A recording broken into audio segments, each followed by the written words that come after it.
Hello BookTube. Well, I decided today, come hell or high water, I was going to make a BookTube video.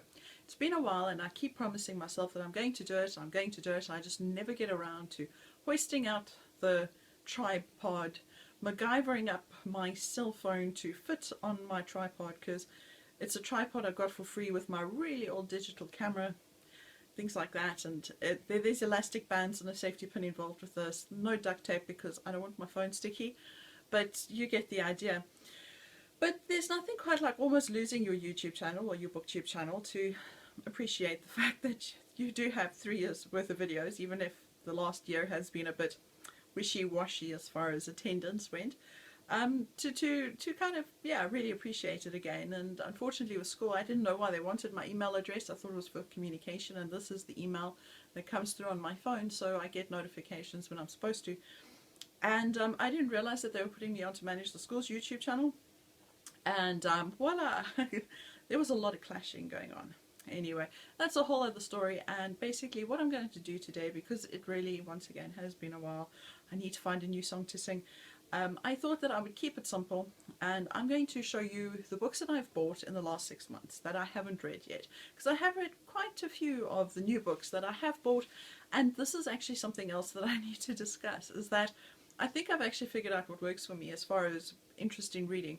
So I've been putting these books on my desk, planning to Instagram them or take a photograph for Instagram, things like that. I just haven't had time to make anything pretty, and to do a book haul and stuff like that. And because the pile is sitting there, I see them, and I'm constantly taking books off of this pile to read and not that pile to read, and that's the pile that needs to get down. They've been there for a while, not all of them, only 170, but you know, that pile needs to go down.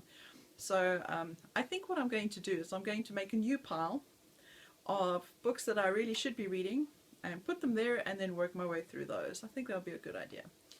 Anyway, because this has been 6 months, actually it hasn't been that bad. I'm developing a certain amount of self-control, although the word lockdown did make me go a little nuts, because I did go buy 15 books, and then 2 months later when the bookshops opened, I did go buy 10. But I have read from those, so it's not that big. But anyway, so let me get on and show you. And the first one is going to be a bit of a conversation piece, and this is Kafka's The Trial. Now, this is my second copy of Kafka's The Trial. The first copy I got for university 26 or 7 years ago.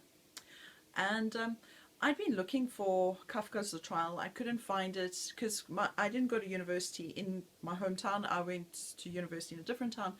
And, well, I went to Rhodes. I went to university in what was Grahamstown. It's now something else. I do know what that name is, but it's a new change. I can't remember now.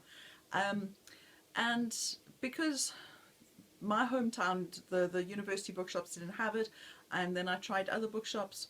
And the one bookseller, he said to me, he's got a copy of it at home. He doesn't hate anybody enough to give it to them.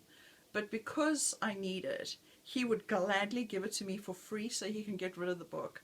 So I have a copy of Kafka's The Trial. It's a bit unloved, and you know, when you have the oil marks on the top from dust, and yeah, the oil marks from hands and things like that. I mean, it's alright, but this one just was so much nicer, and I do plan on keeping this, so I thought I'd give it an upgrade. And similarly with A House of the Spirits by Isabel Allende, and this one I also have a copy of, but that copy is so bad that even the contact that is on it has peeled off and torn and broken and perished because of age, and that was also for university. And I should actually read this book again. I know that the scene in the church right at the beginning where the little girl turns around, they've got one of these doom and gloom ministers, and he's preaching about the end of the world and all of this that's going to happen, and the little girl stands up and goes, well, if that's all true, we're pretty fucked then, aren't we? And how there's dead silence. And that's the only scene I remember from this book, and I should probably read it again, but it would be much nicer reading it in a copy that doesn't cause allergies. So yeah, those are two repurchases. Then I got this one, Peachy Woodhouse, and I thought this was a Jeeves and Wooster, but apparently it's not. Or at least memory tells me now that it's not. When I was putting it in Goodreads, it came up as something else, I think. Um, yeah. What is interesting though is that this is a first edition, so first printing. It's not worth anything. I looked, you know. Cheapskate that I am, I looked. Iris Murdoch, A Severed Head. I have never read an Iris Murdoch before. I've got two of hers in here, I think. And I got these second-hand bookshop, and I really feel sorry for, you know, it's not so much the big companies with the lockdown and things like that, because they've got support and they've also got alternative means. I mean, the one bookshop is using Uber Eats for book sales. I mean, well, they were. I mean, that's a bit rude. I mean, the second-hand book guy on his own is never going to manage that. So I did spend a bit of cash around there. This is not ordered, so this one's not from there. I don't need to say much about this. Ali Smith Spring. This was on special, so I was like, thank you very much. So I've got that. And yeah, one thing I don't understand is just how big the print is for this. I mean, don't get me wrong, my eyes go, thank you. That's fabulous. Then, oh, this monstrosity. This is going to be heavy reading, both literally and figuratively. The Mirror and the Light, third one on the Thomas Cromwell trilogy by Hilary Mantel. I don't know if it's called the Thomas Cromwell trilogy, but in my mind it's the Thomas Cromwell trilogy. And I don't know if I'm looking forward to this, because unless she rewrites history, I know what's going to happen, and I don't know if I want to read that. I've already gone through that with Matthew Shardlake once, and so I suppose I know what's coming, but I really fell for Thomas Cromwell in this. I don't usually fall for. I have, I think, two literary crushes, and one of them is Alex Rider, but that's my inner child. That's, I'm more in love with his lifestyle, I think. Then I went and I got this one. This one was shortlisted for the Women's Bailey Prize for Fiction. It's Stay With Me by, oh, however you say that with all the thingies around it, but we're going for a very anglicized version of Oyabami Adebayo, something along those lines. I see a couple of mixed reviews, but I'm prepared to give it a go. Then this is the beginning of a fantasy series, and this one my brother loved when he was in high school. My brother, just for background information, my brother's dyslexic.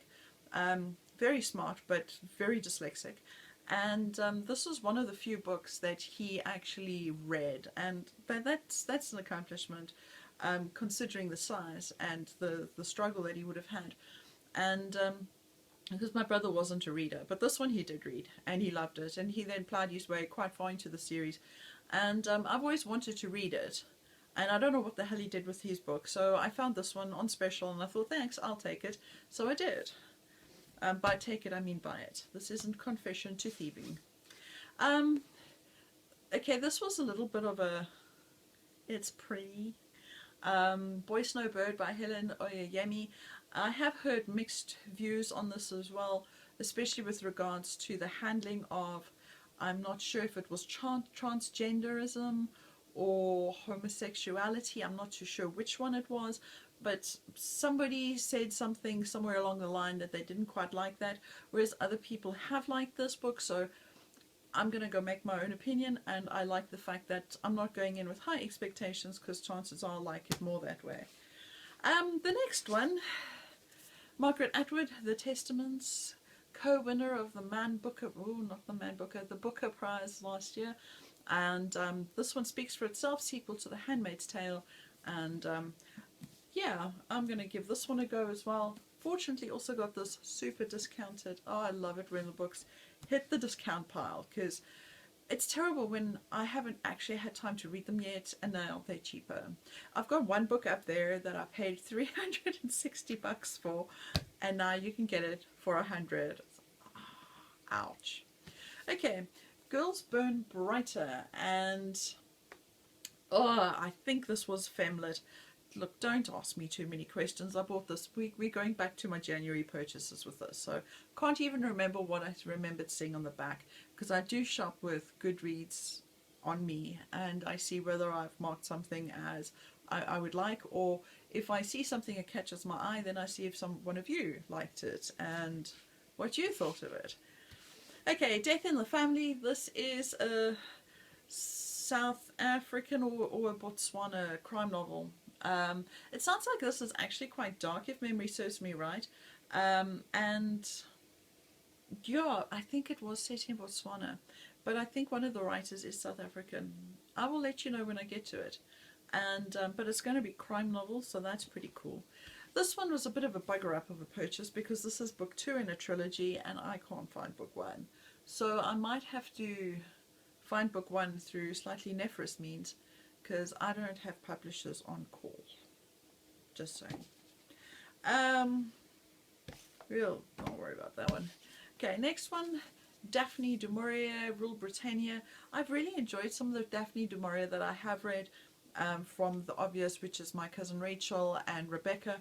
But I've also enjoyed The Frenchman's Creek, Jamaica Inn, and I really actually enjoyed Mary Ann, which was almost biographical about her grandmother, who, what's the nice word for a prostitute? I know what it is. It starts with a C. It's been, I have COVID brain, plus I have overworked brain. So she was one of those people. And she was involved with the king, with the guy who would become king. But anyway, so I thought I'd give her, I found that one, I'll take it. Christina Rossetti, she's a poet. This is just one of this little Penguin Black classics, and she's one of the poets in the matric syllabus. So I grabbed that one because any extra information is always great.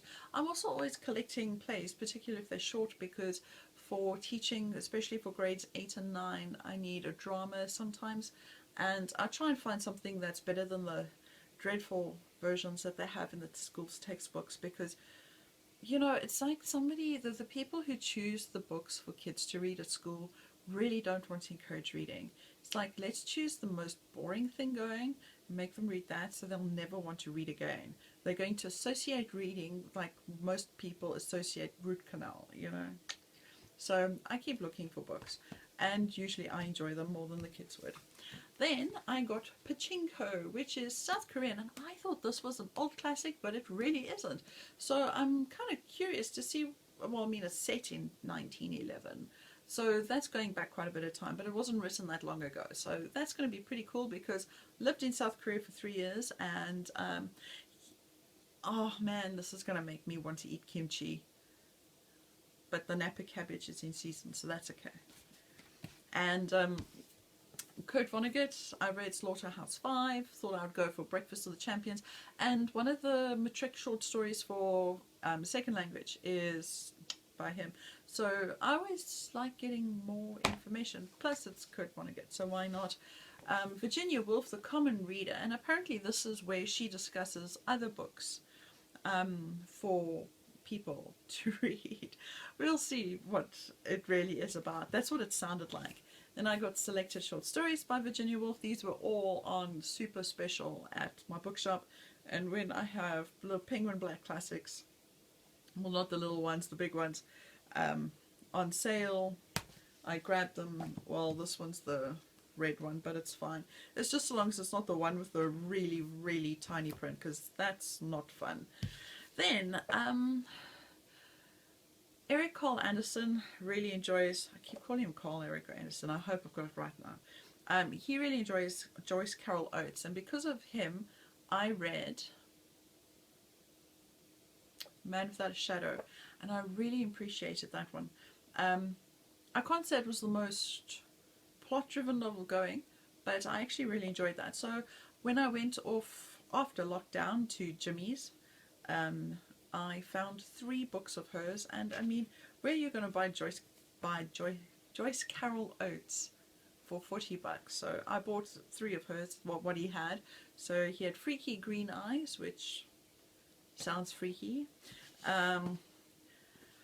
Black Girl, White Girl, which probably is pretty relevant for the day that we're at, and I can tell from that somebody who first bought this second hand from Wagtails.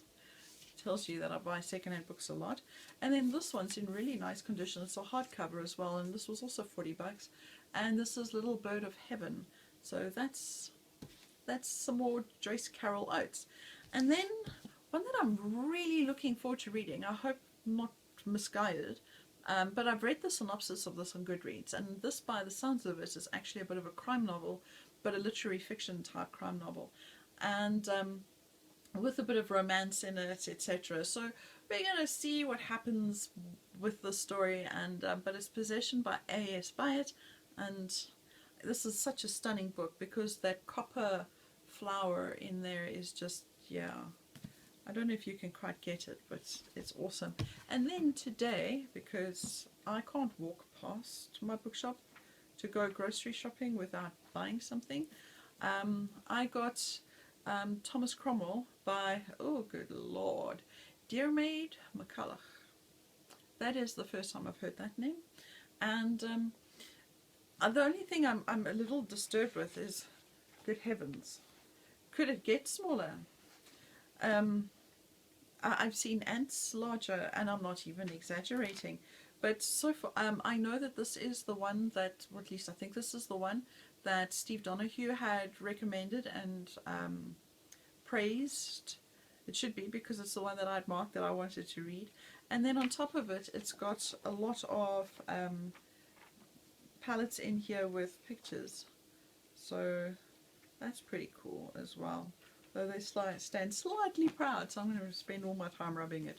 But that's alright. I'll just, if I can actually see well enough to read it. And then the last book that I'm going to talk about today is Voices from Chernobyl, which was really recommended by Debbie from My Reading Life. And I managed to get my hands on this one today. It took quite a bit of effort for my favorite bookseller to order it in from me, and then my mom got it for me for my birthday, which was 2 months ago. But my mom has not left this house since the beginning of March, which is good because, you know, she's not in the young category anymore, so staying safe is probably the best. And when I was marking it off on Goodreads and I have this, I see that many of you all said that this was very fabulous as well, so I'm really looking forward to reading it. Okay, so now that I've gone through all of that, I will be able to actually go and put them on my shelves and clear the pile that's been sitting on my desk, because this has been taking up a fair amount of space, and it's going to be nice to be able to get sunlight in, because I put it on that side and that's where the window is. Anyway, I'm now going to see whether I can string sentences together well enough to talk about some books. Fingers crossed that I can. Excuse the recycled clothes. We are working with time as I can. Anyway, happy reading, stay safe, and bye for now.